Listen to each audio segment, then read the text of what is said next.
Alam mo ba, minsan ang ingay ng mundo at sa dami ng problema na ating kinaharap, parang nakaka-overwhelmed. Laging may pressure sa school, sa bahay, sa barkada, at kahit saan. Pero sabi ni Lord, be still.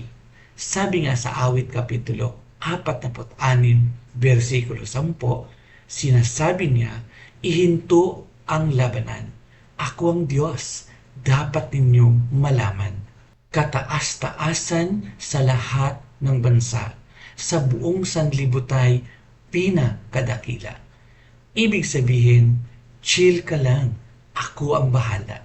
Hindi ibig sabihin na wala ka nang gagawin.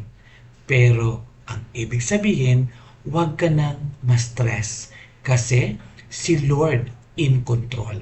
Kahit feeling mo parang gulong-gulo ka na sa lahat ng bagay, tandaan mo, siya ang Diyos na may hawak ng buong mundo, pati buhay mo.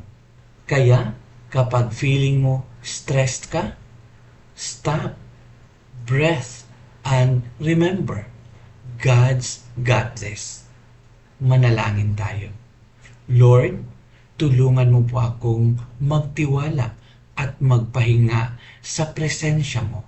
Ikaw ang bahala. Ako'y magtitiwala. Sa pangalan ni Jesus, Amen.